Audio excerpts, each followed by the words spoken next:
What if self love wasn't just a nice idea or another thing to add to the to do list, but a deeply felt embodied experience?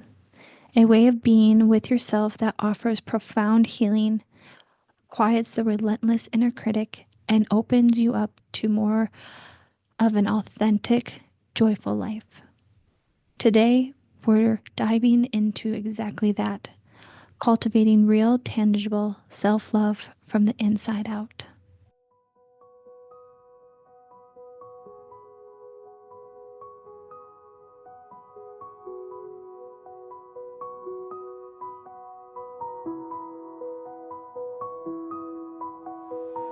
Welcome back to Rooted in Roaming. I am Tiffany, and I'm so incredibly excited about this conversation we're going to have today.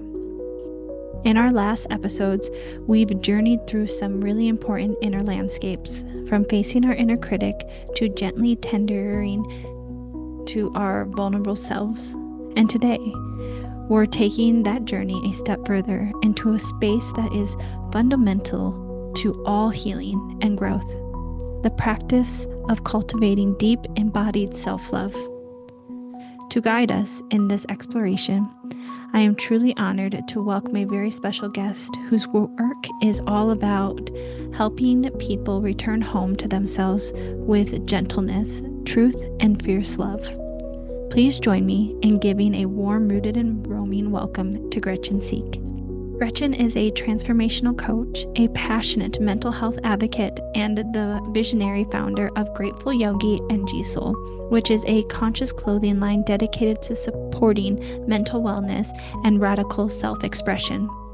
For over a decade, Gretchen has helped women dismantle the internal cages built by trauma, perfectionism, addiction, and self abandonment.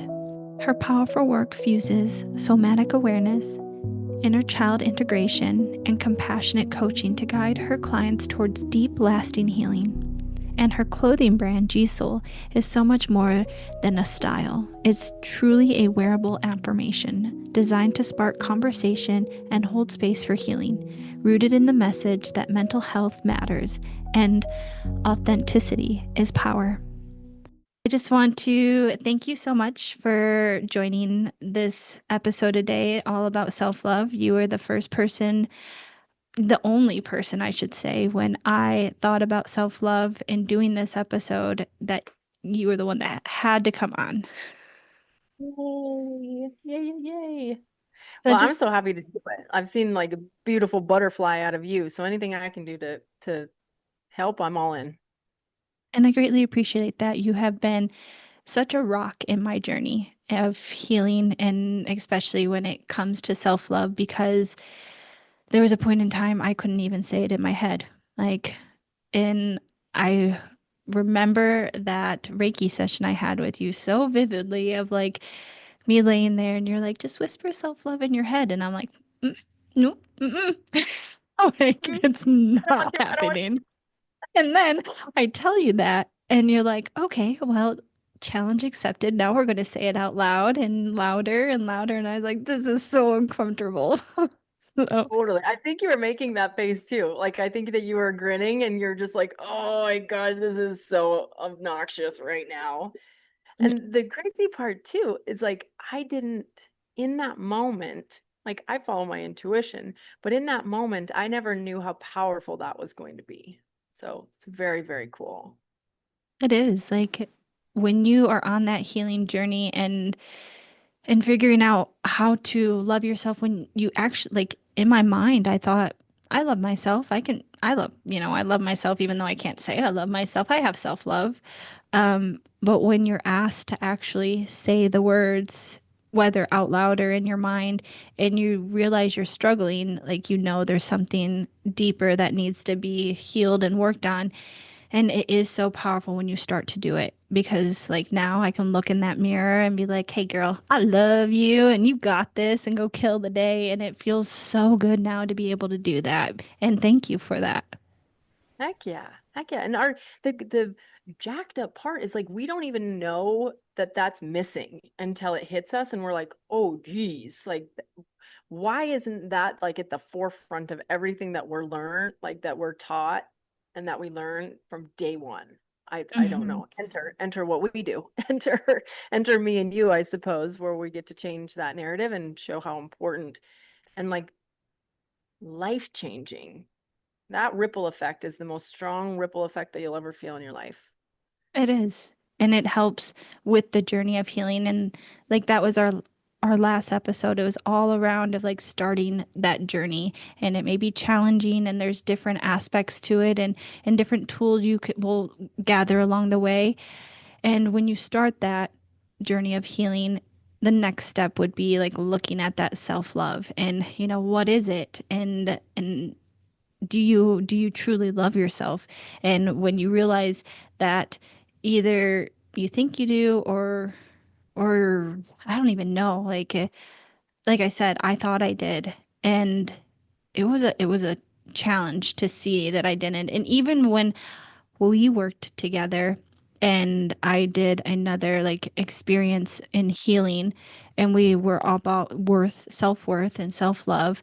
I was like, I definitely have this now because of the work I did with you. But again, it's like another roadblock of going deeper into that self-love and into that healing that you don't even realize. And it's a continuous journey.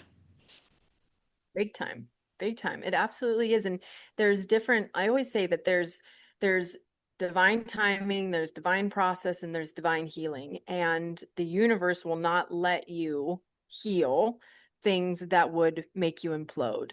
Like there's different levels of like, oh, I think I tolerate myself, it's fine. And then but the universe won't let you have the next level of healing until your foundation can support that next level of healing. So I mean, it's a testament to you that you're able to even notice that there's an ongoing thing because your foundation's strong enough that it just keeps giving you more. Universe keeps giving you more goodness and more insight and more evolvement and more stuff because I mean, it's part of your dharma, right? Definitely. And for the listener that is just starting their healing and maybe questioning their self-love, let's just take it back to the very beginning. Like, what is self-love? Such a good question. I believe, and it gets to be so sacred and so precious for every person specifically, but for me, the basis of it is giving a rip about yourself, acknowledging that you exist. Like that's where it starts. And then it evolves into acceptance of yourself. And then it evolves into like, oh, I might have something to give here. I might be on to something. And then it just, if you allow it, it will explode into like, oh my God, like not only do I love myself, but this love is imperative to help other people in this planet, on this giant floating rock that we're in. Um, but the foundation of it doesn't have to be this like mushy gushy, oh my God, you're so fantastic, Gretchen. It just gets to be like, I exist. I get to make choices. I get to set boundaries. I get to have truths and I get to live my life how I want to live it. Mm. It's like, it's like in a nutshell what it means to me. Yeah, and that's Yeah. powerful for somebody to realize that, especially when it comes to um the whole thing around the podcast is like being in that messy middle, being in the in between, and whether that's in between of jobs or in between of like figuring out what you want next or relationship, whatever it looks like, just figuring that out and along the way loving yourself. And what you said there is like, knowing you're meant for like so much more. And that's the biggest thing of like you finally feel that potential within yourself because of the love you're giving to yourself. And it's so powerful because you can go out and serve so many with just being able to do one simple thing or changing one simple thing, and it's starting to love yourself and whatever that looks like for the individual. Yeah, absolutely. Like it, and it gets to start. It's like, which one comes first, the chicken or the egg? Is it like, okay, I'm just going to focus on self-love and just learning how to stop talking shit about myself. Like there can be there, or you can go and work on control or boundaries or beliefs or something along that line, which then those self-serving behaviors lead to self-love. It all falls under the umbrella of self-love. So if it doesn't hit people to just sit and say affirmations about how freaking fantastic you are in front of a mirror, like that's okay. That doesn't mean that you can't achieve self-love. You just get to start doing self-serving actions. You get to Hmm. say no. You get to rest. You get to drink. I mean, it can be as simple as like you can drink water. Like we all have to drink water. You can drink water with the intention of nourishing your body. Hmm. Like that's Yes. self-love. And we start small if we have to. Yeah. Even if the words don't come out, I love how you said just simple acts. It's so Mhm. powerful. So we know what self-love is. W- is there something that it is not, if that makes sense? Hmm. Yeah, I think. I mean, just in my head, it's like the opposite of self-love is like judgment, criticism, um, anything that you're mean to yourself and you're not like the opposite of kind is like when you talk shit, when you have limiting beliefs, when you um I think that's all a form of what self-love isn't. Um, for sure. Yeah, absolutely. I'm Yeah. trying to think of something like more that goes along with that because it's a great question. But I think like with anything, there's duality in all of it. So if there's one thing, then everything has an opposite. Hmm. Yeah. And I know this will be later on, but like how you said, it's the opposite. Like our inner critic is sometimes there to protect us. And when we think that it is protecting us, and in our mind it could be, we could have correlated it with, oh, that it just loves me right now because it's protecting me. But in reality, is it though? Because of, like you just said, the judgment, the criticism, that's not protecting you. It's keeping you small, and sometimes we need to realize that. Yeah. Think of it this way too. I see this a lot in my recovery centers where it's like we have these survival skills that have kept us safe. Maybe like playing small kept you from, this is a dramatic like a example, but like being quiet and playing small kept you from getting beat or kept you from like ruffling the feathers, peacekeeping to make your household not erupt. So in our brains, we're like, I need to be quiet. I need to play small. I need to do these things. It's my fault that this stuff is happening. So if I just am quiet, then everything will be okay. And then that goes on. And that's a learned behavior. And you're like, okay, this works. So I'm going to keep doing it. This is what I'm supposed to be doing. But then the universe is going to hand you more. And whether you answer the call or you don't, like my avenue was I'm a raging alcoholic. And that's what the universe dealt me. So I stopped playing small.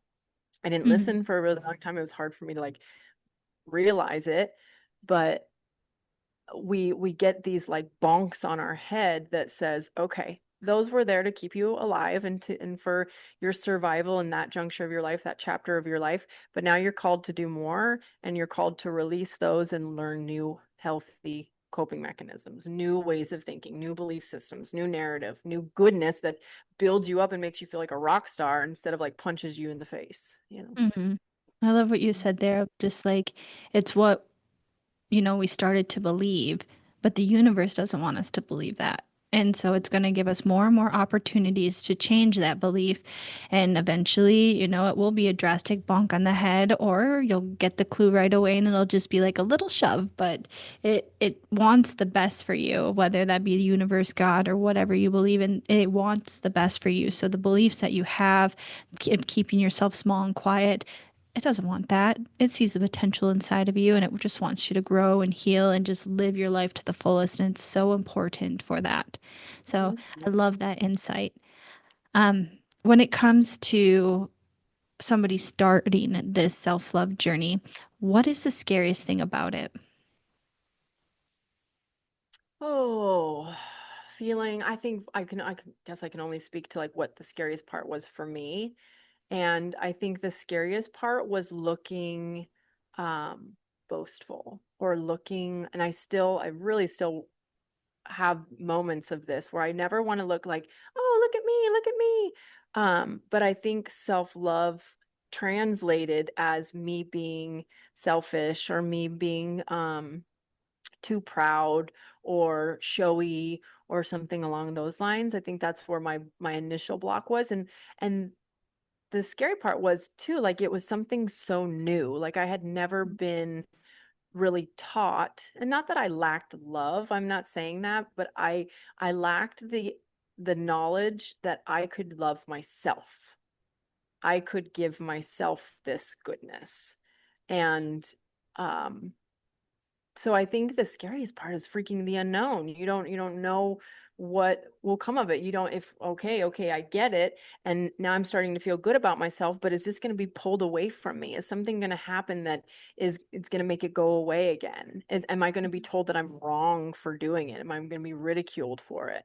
But usually when you're on a journey of self-love, you have other coinciding like personal development stuff happening that back you up and say, no, no, no, even if you get punched in the face, even if somebody comes up to you and says, Gretchen, you're such a blah, blah, blah, blah, blah, for learning to just being selfish and setting boundaries and doing self-serving things, that your intuition and your posse that's usually surrounding you will be like, that is not selfish. That is self-love. And that is everything that you are striving and working so hard to do.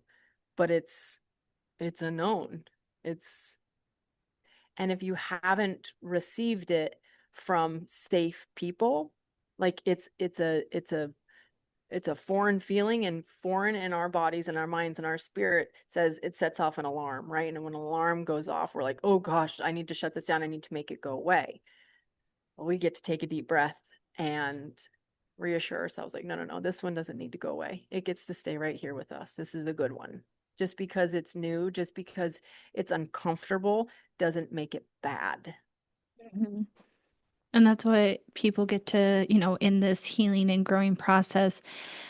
The other side of it is growth, and growth is uncomfortable. And so when you know that you're in that uncomfortable zone, you know the outcome is you're going to grow from it in one way or another, and it'll push you.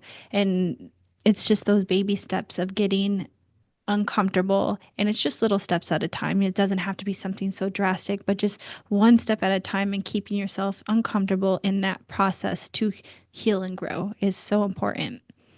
And Mm. I love what you touched on there as well as selfish. That was another thing. Like that's the next question. It would be is doing self love selfish? Hell no. Feels that way in the beginning. It absolutely does. Like this idea that I need to dedicate a certain amount of time to make me powerful, like that feels very selfish, especially when you have kids, especially if you have like if you're a workaholic or you have family members that need your help or anything like that. Like it taking when you're a people pleaser and you're a caretaker and you're an empath and all of your happiness is surrounded in other people, like the idea of it coming to you is it definitely hits you as selfish right off the bat. It definitely hit me as selfish, but luckily I was surrounded by people that kept reassuring me that no, no, no, this this is not selfish. And in even like giving yourself love for thinking that it's selfish. Like nurturing that mindset, nurturing that belief that it ever had to be that way for you instead of just that, no, no, no, no, no, we take care of ourselves and we schedule things in our calendar that doesn't have to do work. And we make non-negotiables where we do get to take a vacation and not have to work all the time or whatever it may be. Hmm. And Mhm. what you keep bringing up is like having those people in your corner that will remind you that it's not selfish, and this is for the best of you, or for the best. And continuously pushing. And I think that that's one of the things I absolutely loved about like being around you, and even like our Reiki sessions. I don't think I ever felt that it was like the selfish aspect came in, but it was because of doing our sessions. And in those sessions, you put the bubble around me, and you always remind me that it's not selfish. So it never really popped in my mind of I was being selfish in my healing journey. And it's so powerful when you have those right people in place. Big time, big time. And also like when you feel it, it makes sense. Like so much of this journey is like shutting off logical brain, shutting off hows and whys, and trusting like intuition and trusting the creative process and going to Delulu and figuring out what the heck that you want in life. And once you feel the goodness, once you got out of that session and you opened up your eyes and you're like, oh, like you're like that, I want more of that. Like that felt Mm-hmm. good. I'm going to keep doing that. And it didn't have to make sense and you didn't have to ask the whys. And the other facet of like, okay, we have this community and we have good people. And if you don't, then you get to manifest it and you put it into the universe and you watch the people come in if you do your part. But also the people in your corner start to be you. Like I'm one of my biggest advocates. I'm one of my own biggest hype chicks because I I've grown into that. Like I am my best friend and it's the most precious sacred relationship that I will ever have in my entire life. And I'm obsessed with my kids and I'm obsessed with my husband and there's nobody that can touch the relationship like I have with me and with Mm-hmm. my higher power and intuition and all of that good stuff. But so you have the external on the days that you waver, but more times than not, like I'm enough. I'm enough. And the days that I'm not, I have my peeps, you know, Mm. Oh, you being yes. one of them. Thank you. I appreciate that. Like it's so powerful to hear you say that because it resonates so much of like because we will waver. It's not always going to be, rainbows and sunshines. There will be those moments where we start to second guess or crumble, and it's having those people and being able to call them and them being like your hype girl or guy or group of people, and it's so powerful to have those because like in anything there will be setbacks. It's like two steps forward, one step back, but it doesn't mean you're failing. It doesn't mean any of those things. It just means you're human and it's okay. Yes. I mean, and just going back to the word duality again, like with no dark, there is no light. Like Mm-hmm. if we would just be I can say this because I'm in recovery. It would be just like we're a bunch of crackheads running around, just like living on this crazy freaking high and not ever coming down. Like that's nuts, and you'll probably go insane if that was the case.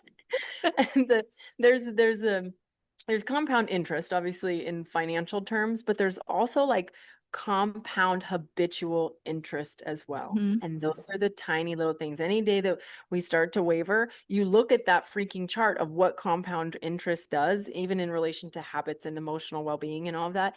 And it's the babies, and then it just like fires and then it hits. So I'm like, okay, I can, if I see this crystal ball and I know that that's on the other side, you bet your ass I'm working for 5, 6, 7 years to get this like big payday or this big bit of goodness, or even just like the goodness that I freaking have today is enough as well. Mm-hmm. But it does help to see that chart to be like, okay, there does have to be like a lot of little things that happen to get to the boom. Mm-hmm. And I love that you bring up compound interest because um, it's a few episodes coming up, but we're talking about ROIs. And I'm talking about how I always say I'm my biggest ROI. And usually when we hear ROI, we think of financial terms, but in reality, like, we are our biggest ROI. It doesn't need to be financial. And it's like changing that mindset of like, this is like you can be so much and create so much and it all compound on each other if you just do the work. And it's going to be uncomfortable and you're going to have days where you just don't want to, and that's okay as well. It's just getting up the next day and being like, okay, I got this, or calling that friend and being like, I need your help right now because I'm just not feeling it. And I love that you bring it up, like you're talking about boundaries and you're talking about all the things that we're going to talk about soon. So it is awesome. Yay, good. Good little segues, good little kickers to the next. Yes. So, so now that we have identified what self-love is and what it isn't, and like why it could be scary, let's give the listener some like practical practices that they could do daily that could help them start small. Like, what is one simple thing that they could do daily that would help them build that self-love? Um, I can give you one that I'm doing right now. So if you and they this person told says to brush your teeth with your left hand, and I can't I don't want to do that. I don't feel like I brush my teeth very well with my left hand. But the other part of this is that while you're brushing your teeth, you tell yourself just over and over and over again, you say it in your head, I love you. I love you. I love you. I love you. I love you. And you know what the remarkable part of it that I've been able to see is like the way that I say I love you tells me where my mindset is. If I'm like, I love you, then I'm like, easy, Gret. Like, this is supposed to be loving. And you're like, I love you. Like, it's robotic and it's like, it's insensitive and there's no real like gentleness around it. So then I get to like take an inhale and I take an exhale. And this is all just when I'm brushing my teeth. And I say, oh, I love you. I love you. I love you. And I say it over again. And sometimes I chuckle because I'm like, oh, Gretchen, you are such a silly, like, but it works. And it really tells me like where my mindset is and reminds me like you get to slow down and you get to be gentle and you get to be nurturing to yourself, because it's like it allows me to gauge where I'm at. Another great one that I do all the freaking time is I hold my own hands. Like I hold my hand. My hands are like, I'm holding them like this and they're in my lap. And if I'm scared or if I'm like fearful of something or if I'm uncomfortable or if I need to like self-soothe, whatever it may be, I just hold my hand. And I put all of my awareness that that's what I'm doing. Nobody freaking knows that I'm being a cuckoo bird holding my own hand like a lunatic, but I do, and little G does, and we just kick it. Other things is like all of us need physical touch, and we can meet that need for ourselves by just our own physical touch. So I put my hands on my heart all the time, even when I'm driving and I feel like my blood pressure is starting to spike or whatever. I'll just like rest my hand on my heart, and the magic just happens. If you add intention, it makes it even more powerful. But it's gotten to the point where just that physical connection is like, you're good, you're okay, you're okay, my love. And another best practice is if all those things still feel too weird and too much, you just start to acknowledge when you're talking crap, like when you're being mean to yourself. And I'm not even asking for you to be like, oh no, that's false. I do love myself and you are fantastic. It's just saying, oh wow, that wasn't really nice. Oh wow, that's me being very mean to myself. And then pausing. There's so much freaking power in the pause. Pausing in and of itself is self-love because you're creating space for yourself to navigate your next move, gaining clarity. That space is like, okay, I have this space here. And instead of feeling like a caged lion and instead of having like the world feel like you're closed in and you just run back to your old patterning and old ruts and, oh, you're worthless and you can't do this. And you keep that same spiral going. That pause, that inhale, that exhale says, okay, maybe something could be different. Maybe I could do something different. Or even if you just sit in the space and then body relaxes. And if you want to get cuckoo crazy, then you just start putting little tidbits. I did do this well today. I showed up for my kids in a patient way. I smiled at the person in the grocery store. Then you start planting those seeds of where you did good. And then pretty soon you keep doing that repetitive thing. Acknowledge when you talk shit, pause in that idea, in that thought, and create the space and then fill that space up with something good that you did for the day and watch the miracles happen. I like when you say create that space and like you hear yourself talking crap and you pause. It's breaking that cycle. That pause breaks that cycle. And then you start to acknowledge it. And that's really huge when you break the cycle because then that's just self love right there, like just pausing. And so that is so huge that you say that. And I know for me, at least for me, even if I had all these tools, I'm so glad I also had our sessions because that was huge. And so for any listener that's listening, I and still to this day go to Gretchen to do Reiki.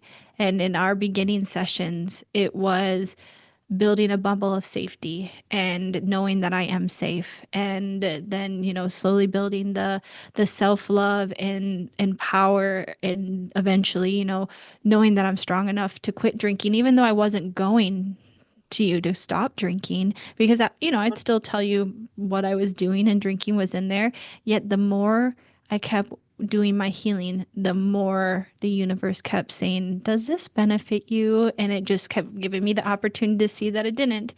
And so, if all the tools and things that she's giving you right now is still really hard, find somebody, like find that assistance, because I don't know where I would be without having you in my corner and doing the Reiki sessions. And it can be Reiki, it can be coaching, it can be whatever for you.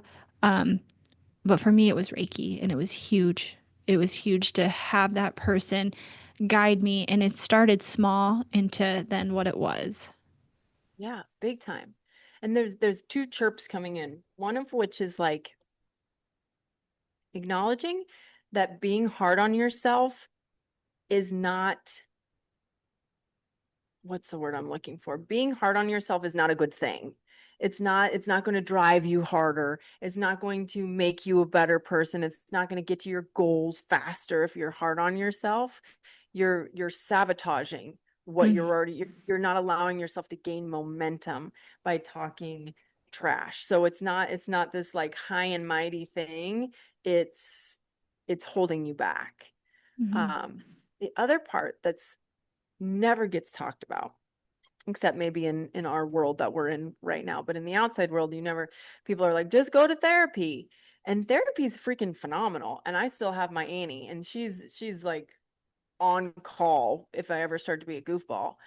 And but we process in our brain, right? And our brain's like, okay, got that, check, move on. But the trauma and the patterning still lives in our physical body. We have to move it through our physical body to have the double whammy. Because if we can mhm, process here and it still lives here, that pattern is going to come back and then it's going to infiltrate our brain again. So, what does that mean?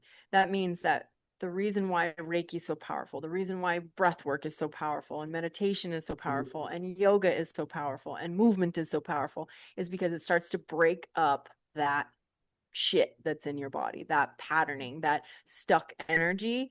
And you pair that with talk therapy, you pair that with journaling or with whatever other modality that you want to use for your growth. You have a recipe for goodness. You have not only momentum, but it is stuff that's going to stick. It's not going to be this like um you hear so many people all the time be like, oh, I had good momentum and then it just ended, or why won't this stick, or why won't this happen? And it's because we're not moving that patterning out of our physical body, mhm, right? It's a mhm. huge part that totally gets overlooked. Yep. And it's like that, two steps forward, one step back. That one step back, it can just be one step, and figuring out how to move forward. But if you don't figure out, moving forward, then that one step becomes two steps, and then three steps, and then you're back in your shit of like either not self-love or whatever it may be. And just hearing you say that, it brings up stuff for me of like, oh, I need to schedule another Reiki session soon. And it like, but that's the thing, you become aware of it and been like, oh, I'm sitting in some stuff, and then you get to go back to it, and it's staying, continuing it. Because I know, like, gosh, religiously, I was every month I would see you for I think like 2 years straight, and it was absolutely amazing. And then the more and then I was starting other healing things. And then just this last year and this year have just been crazy of just traveling on the road. And I can even feel myself going back. Like, and not back that I am, hating myself or negative self talk, but it's a feeling. You feel that feeling of the heaviness. And so it's then, okay, Mhm. I have the tools in my bag. I have the people that I get to go see or, talk to. It's just like, that's easy, it's easy for people to get back into it. It's just acknowledging it for sure. So, so that's huge. Yeah. Well, and it says a lot about your, it's a testament to you and your growth because not only are taking action on all of these things, but you can feel it more sensitively. You don't have to implode to realize, oh, I need to go do this, or I'm lacking in this. That's the whole point of building the foundation that you have, is that you can feel more sensitively so you can act faster without Mm-hmm. as much chaos, right? And Mm-hmm. the other part is like, as we get along, like farther down these journeys, is like we can handle a lot of the heavy lifting ourselves. You can put your hands, when you put your hands on your heart, or you put your hands on your hips and you have intention, or freaking one hand on your heart, one hand on your tummy, like you're giving yourself Reiki energy. You're clearing garbage that's stuck. So we can even um give ourselves that goodness as well. There's nothing more powerful than two people coming together and working that energy together. But there's something very, very, very powerful about us doing it ourselves. Every morning, every night, my hands are either on my hips or on my heart, telling myself I'm okay, um, looking at the day, setting goals for the next day, that kind of stuff. Or just like bare bones being like, you're good, Gret. Like, we had a good day. You got everything done that you needed to do today. And once again, all of this falls under the umbrella of self-love. All of those are self-love actions, right? Not me just Yes. staring in the mirror, telling myself that I'm awesome. It's like actions that contribute to this self-love umbrella. Mhm. Oh, I love all that, definitely. And I'm going to do it tonight for sure. Just get started. Um, for the listeners out there, just curious about who you are, how you started, and became so involved in self-love and helping other women, dismantle, the internal cages that of trauma and addiction. Like, will you share your story with the listener? Mm-hmm. Absolutely. If I just talked about this in one of my recovery centers today, like if we keep our struggles quiet, they're not purposeful. And so in the very beginning of my journey, I of alcoholism, I was like, okay, I'll stop drinking, but nobody's going to know about it. This is coming to my grave. All of my skeletons in my closet are there. Nobody's going to know about it. It'll just be between me, my family. And it becomes such like a precious journey that you see how many more people that can be helped by your story. So my story is just that in a nutshell. I'm a raging alcoholic. I have a trifecta. I have generational that runs in my genes. I have tidbits of trauma, just like we all do, and I have the desire to have fun. And I'm a fun haver, and I excessively drank. So you put those three things in a hodgepodge, it eventually blows up.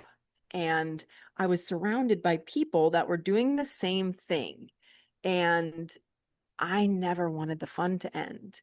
And finally, the universe, I was whispering, was whispering, was whispering, was whispering. I was bartending. I was okay, go just get a big girl job. That's the reason why your drinking is the way that it is. I had a great relationship. I was with Steve by then. And um, I went into mortgages, and that's when my drinking just skyrocketed beyond belief. I was uncomfortable in my own skin. The whole job, everything felt icky. Um, it it just triggered every single insecurity that I had, all at once for the most part. And but now I hindsight being 2020, I know that I was sent to go be a mortgage banker and get so uncomfortable that it would skyrocket my drinking. So it would be like I couldn't deny that there was a really big issue. It would have been a slow drip of getting sober versus like, oh wow, you just are, I'm gonna punch you in the face on this Mm-hmm. one. But even that, even then, where I saw that there was an issue, people didn't drink like me anymore. My sweet, amazing, supportive husband was like, he was stopping drinking because he didn't want me to do it because he could see where it would go. And even when all of those things were lining up, it took me 3 years for my light bulb to turn on how to do it and how to keep it. And the differences were I gave a rip about myself. I started making it not about my angel of a son and my husband. Like that would get me into treatment. And there was a lot of treatments, and there was a lot of day programs, and there was a lot of detoxes, and there was a lot of ways to try and fix me, but none of them stuck because I wasn't doing it for me. I was just doing it to either shut one part of my family up or keep my marriage and keep my baby next to me. So it wasn't until I started engaging in this idea of like, oh my God, I deserve to be happy. Like I deserve that too. And I'm so grateful that whatever got me into treatment got me into treatment. Like that's the important part. But that light bulb that went off, like, oh, this matters for me too. Like I get to be happy as well. Then I started figuring out my version of my higher power. Religion in my world when I was little was very conflicted. My dad is LDS and my mom is Episcopalian. So it was very murky and weird. It was a whole other thing. And so I burned all of that, all of my beliefs, all of my what I was taught in regard to religion. I burned it all down. I let it go away, and I let this higher power start to be just from a feeling. And Mm-hmm. it sounds very graceful the way I put it when I say it that way. And in all truism, I remember staring at myself in a mirror after I could not fucking stop relapsing. And I had this angel baby that was 1 year old just staring at me like, hi, mommy. And I'm like, what? And so I'm staring at myself in the mirror and I just scream at myself, like, what do you need? Like, what do you need? And every freaking time I say this story, like I can feel it in my body and I just want to like give that version of myself the biggest hug. But that fired something up in me enough to like answer. And that's where like my higher power started. And it was like, I needed safety and I needed a not boogeyman jumping out of the bushes. It was like the safety in my skin. Like I am capable and I am smart and I can make decisions for myself, no matter what the world is telling me if it's right or wrong. And I needed confidence and I needed integrity and I needed the ability to just be myself. Like I was the quintessential chameleon in any room I would ever go in. And that's a survival skill that keeps us Mm-hmm. safe in the beginning. The universe is like, no, no, no, you're not designed and you're not destined to be a different person. You're just one person. Um, so that started this beautiful connection to my higher power.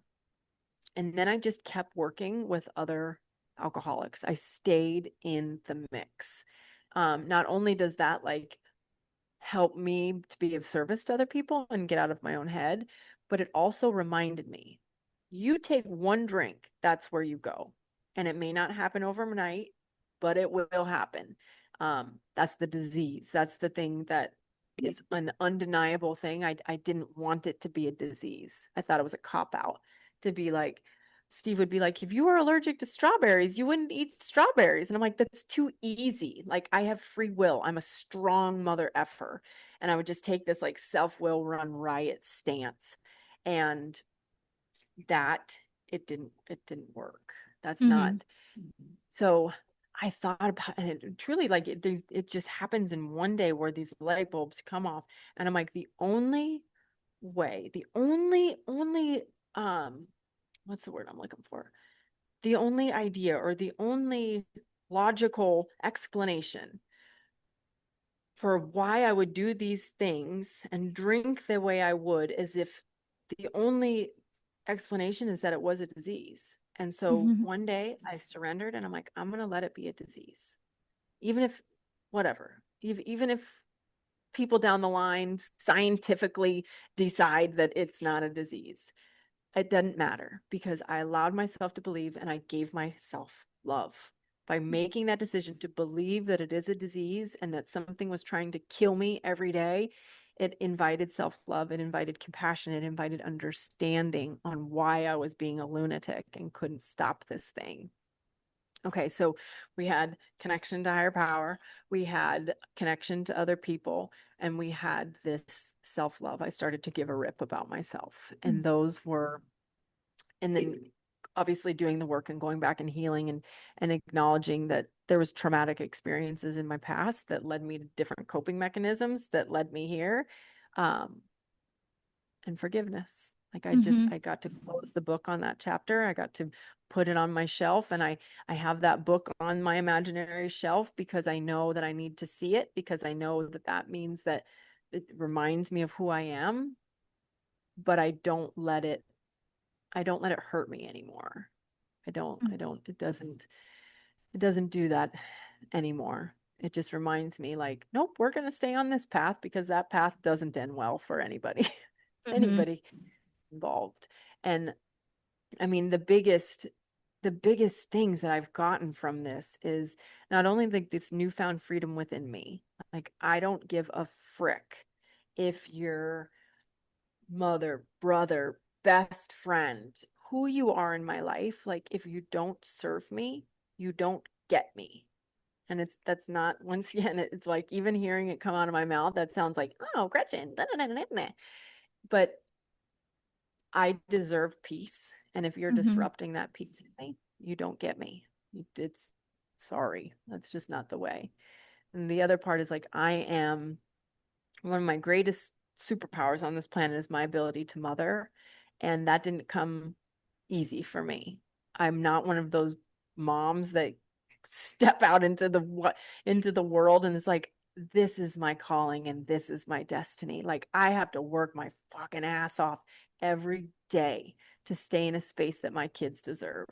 Mm-hmm. They're kind, loving, gentle, um, disciplined, structured, all of those things. And I have gotten that from recovery. I get to parent from my healed self versus my hurt self. My hurt self, guilt ridden. I put guilt on my kids. I'm not patient.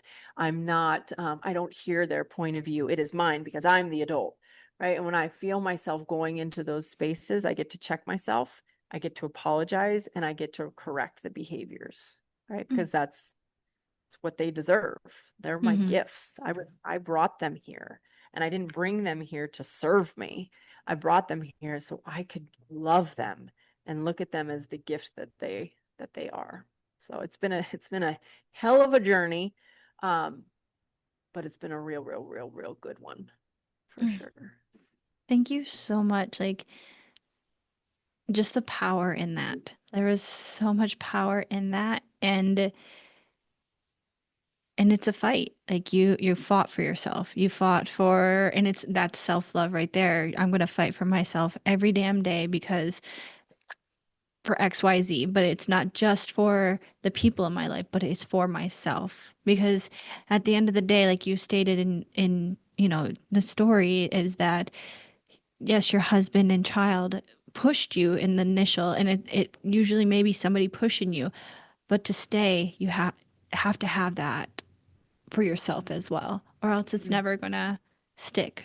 And it's so huge to hear that, and it's just that simple act of self love of like, I want this.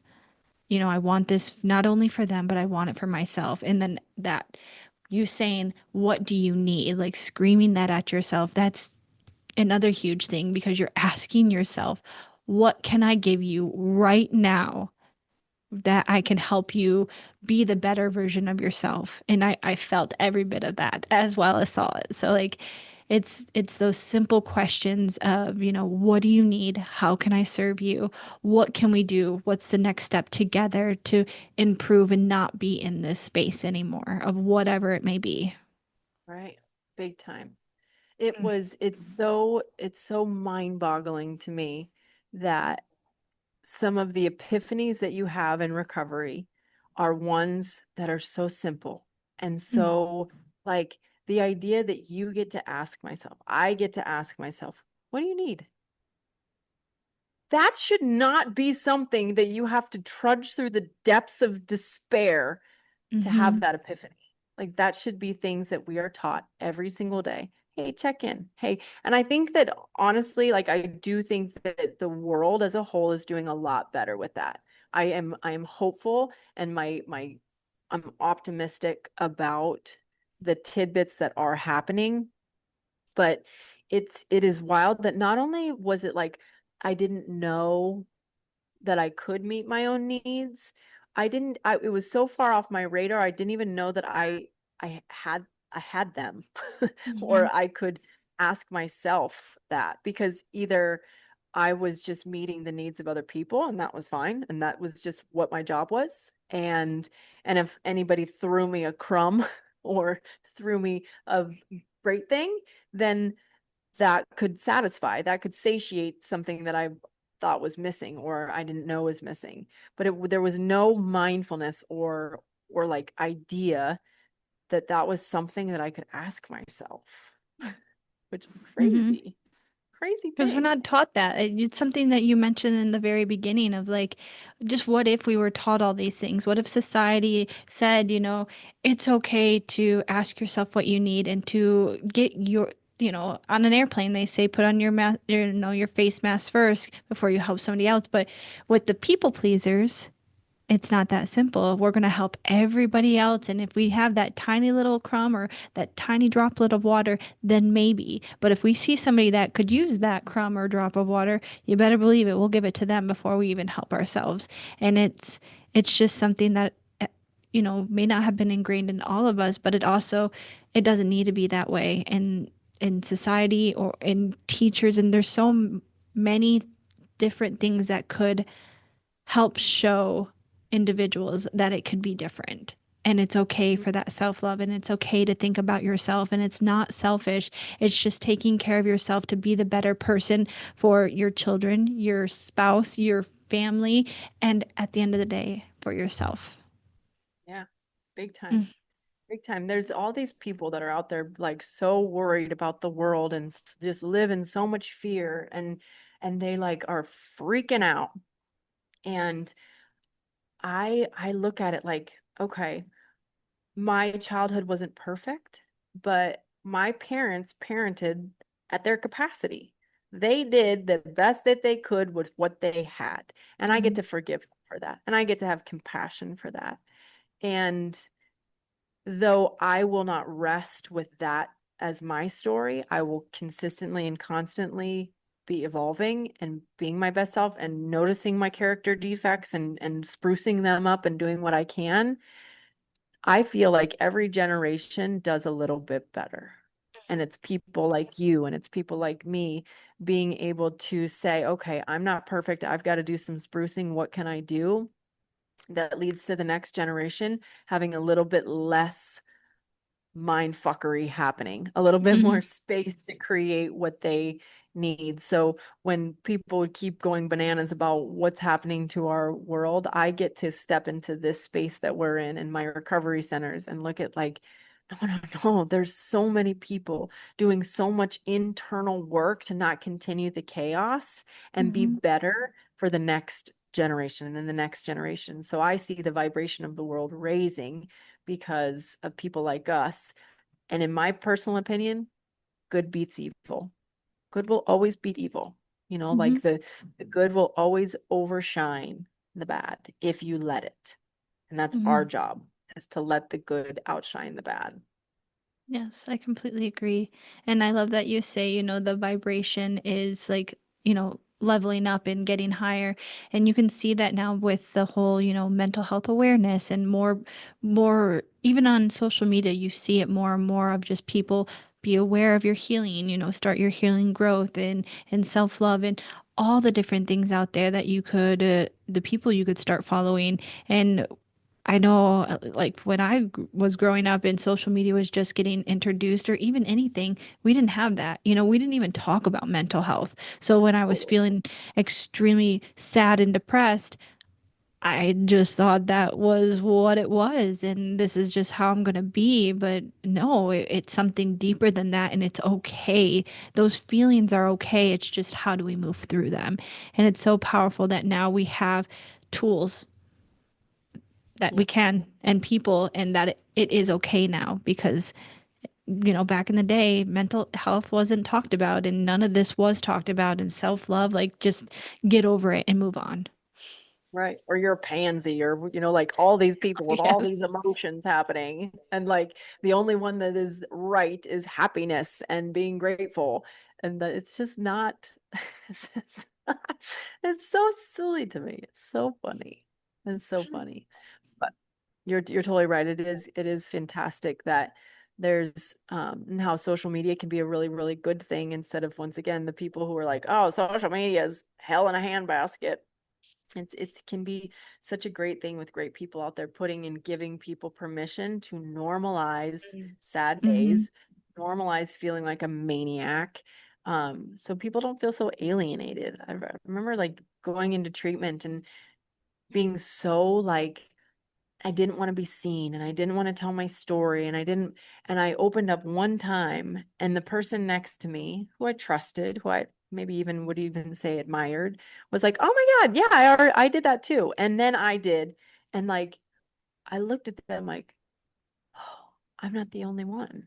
I'm not the only Mm-hmm. one who was who," and that connection, that human connection was so special, was so special. And then being in the same space for like in the yoga world, and those types of interactions continued to happen, where I'm like, okay, yeah, there are a group of people of us that think the same way, have the same issues, and are willing to like address them instead of just sweep them under the rug, because that Mm-hmm. ain't healthy.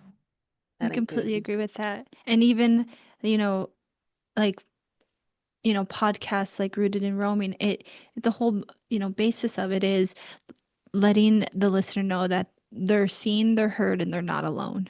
And they're not alone in their healing journey. They're not alone in this messy middle that is so beautiful, because it's the growth. You're going to get so much growth out of it. And even with yours, like, you talk about, mental health and different healing and faith, and what would that look like. And so there's even podcasts, or Jay Shetty, that that's where I started, was with Jay Shetty, and hearing just that you could be meant for so much more. But what did that look like? Well, for to be able to achieve that, I had to start to heal. And it's just like there's so many different tools out there that anyone could, it could be groups, it could be, like how you said, the women shelters, or the, podcasts, or finding certain people on social media, or whatever it looks like, or just anything. And just finding special people just to start that, because it is huge. And it's, again, like what you said, it's bringing up that vibration to allow other people to be like, oh, I can do this too. And that vulnerability and that permission. It's all about giving permission to the people that just to start. Like, it's that first step to start. And like that's what, the self-love this episode's about, is we're giving you permission to start your self-love. Even if you have no idea where to start, you hear Gretchen's story, and there's struggles, and you hear that it's not going to be easy. It's just giving you the permission to, like, I'm going to start this. And that, even that Hmm. permission is self-love to you, like to yourself. Yeah, totally. You add a little open-mindedness, a little Mhm. willingness, and just like we said at the beginning, was like just the idea of acknowledging when you're mean, when you're not being kind. Watch the magic happen, because it will. Mhm. Mhm. I would sit, and I hated meditation, and I didn't when I was in treatment, and that group, I'd be like, oh, I would dread it every single time. And I didn't want that to be the answer. I didn't want slowing down to be the answer. I didn't want like introspection and like this ooey gooey stuff. Like I wanted hard work and pen to paper and action to be the answer. And it Mhm. isn't. And it wasn't. So even through all of that resistance, the magic still happened. Magic still happened because I kept showing up, even Mhm. though I resisted it. So awesome. I agree completely. And a topic that we're going to touch on next week would be boundaries, and just give the listener, let let them know how important boundaries are to their self-love.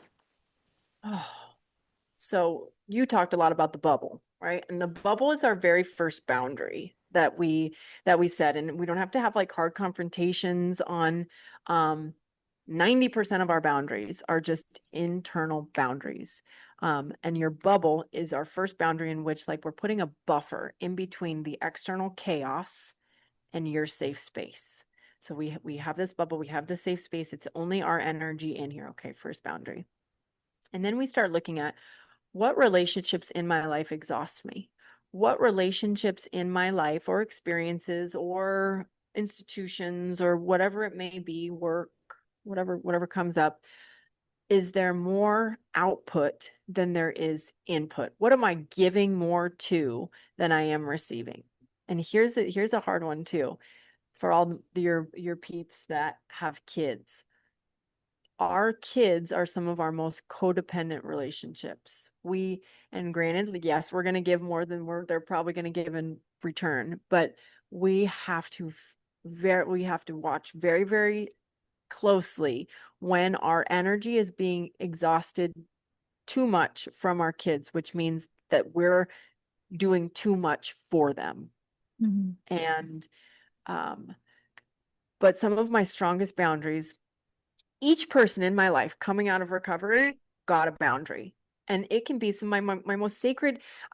Coming into recovery, I really, really feel like I kept one friend, and that was my best friend Rachel.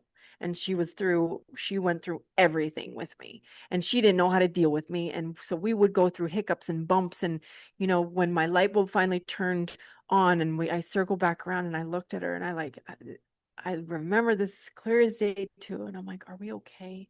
She's like, yeah, I think we are okay. And but every single one of my relationships, even my husband, kids, parents, sisters, like all of them got boundaries where I'm like, I will not put more into this relationship than I am getting back. And that's just how it was. Some of them had that actual conversation. Some of them didn't need it. And it was Mm-hmm. fine. And we went on.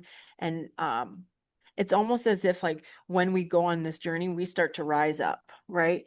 And the relationships that are supposed to continue will come with us, and they'll rise up and they'll shift and they'll heal and they'll do what they need to do to continue together. And then the other ones, they fall off and get Mm-hmm. boundaries.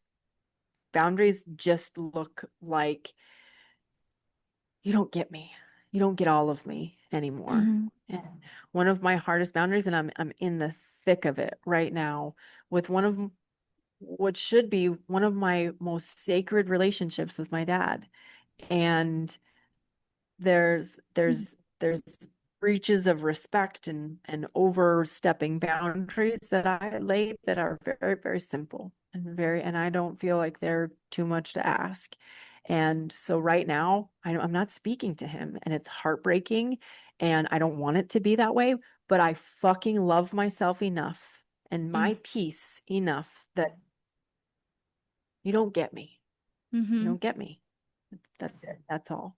But I wouldn't be strong enough to be able to do that if I didn't have a relationship with myself and have this self-love that we're talking so much about. Like my boundaries would have been pushed, and I would have just faltered, and I just would have given up, and I wouldn't held strong to my truths that I find so sacred as well. Um, and they would be gone. And Mm-hmm. I'd just probably sweep it under the rug and act like everything's fine just for the sake of it. It's sake for keeping the peace, but that's not how I live my life anymore. Like I'm too important for that. What I do on this planet's too important, and it is what it is. Yes, I hope yes. that answered the question. I feel like I just Oh rambled for no, like it was an hour. perfect. It's definitely a perfect segue into like next week episode because it just gives that little bit of like teaser because everything you said is so important and it's something we're going to touch on. And even in my story of the boundaries I have, and even with my dad, like those sacred boundaries, and they're so important. And how you said, you wouldn't be able to have those if the self love didn't start, if you didn't start that first. So, answered it perfectly. Thank you so much. Before we close this whole session out or this episode out, I was just wondering if you would be able to do like a mini session with us of just leading somebody through just to tap into that self-love or whatever comes to you. If you could just lead us through something very simple, doesn't have to be too long, whatever comes to you. I would love to. Let's do it. Okay. Let's do it. So most of the time people are driving while listening to podcasts. So if you are driving, don't close your eyes. I don't know why I need to feel it necessary to tell you that because you're probably smart enough not to do that. However, Maybe.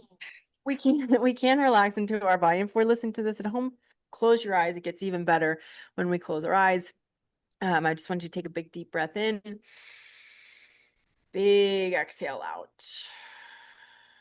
Do this as many times as it feels good. 2, 3, 4 more times. Big deep breaths in, big exhales out. I want you to find your grounding points, your bum, your back, your arms, whatever is touching a surface underneath you. I want you to relax into these points. Right off the bat, I want you to let these points represent something that you need to hear. And you can even take it on, what am I looking for in the external world? What am I trying to get from somebody else that I can give to myself right here, right now? Maybe it's validation, maybe it's love, maybe it's support, maybe it's to be seen, heard, whatever it may be. Anything that we're seeking from the external world, we can give that to ourselves right here, right now. But I want you to let that sensation in your grounding points represent that. Trust your intuition.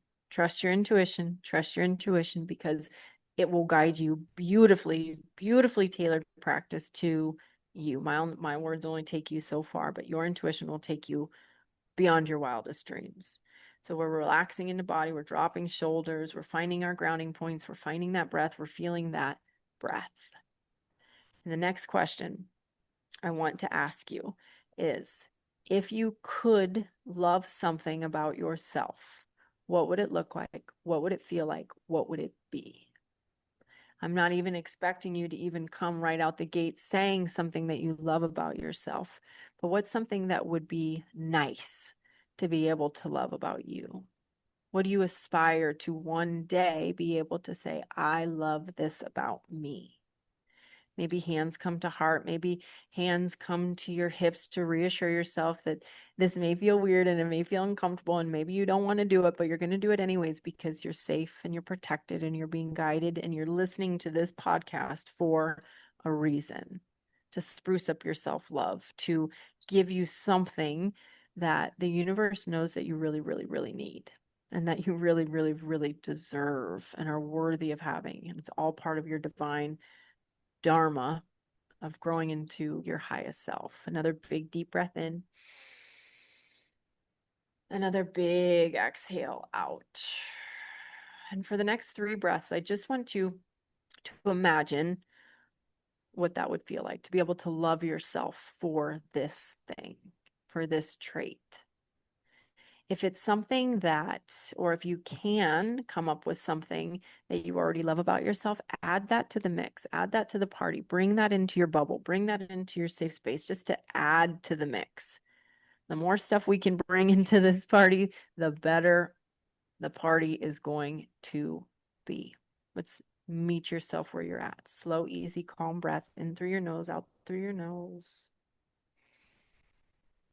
Relax shoulders again when they start to creep up by your ears. Relax your glutes. Let your arms hang heavy, legs be heavy.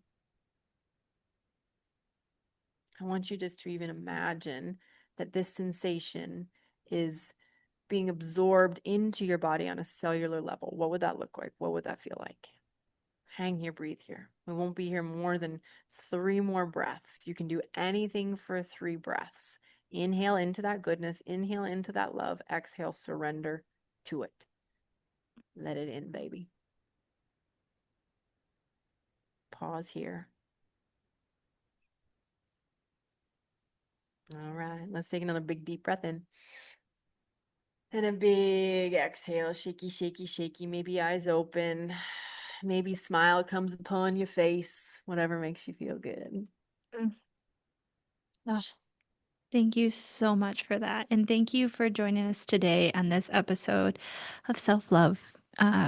It was such an honor to have you and to just share your wisdom and insight and just the love because the people that are listening to this, at least for my take on it, will be able to feel that because I felt it just having this conversation with you. So thank you so much.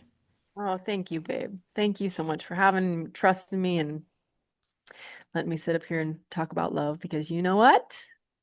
Love is my favorite thing, and I love Mm-hmm. love. I know you do, and that's why I had to have you on. And before we wrap up everything, I just want people to be able to find you, to find, your social media handles, what you're doing, what you're creating, and your beautiful clothing line. If you would talk about it all, I would love that. Oh, thank you. Yes. So my meditation coaching is at grateful_yogini on Instagram. And clothing line is at g.soul.co, also gsoulco.com. And then my beautiful, beautiful, beautiful best friend, Missy, and I do a podcast as well called The Nut Farm.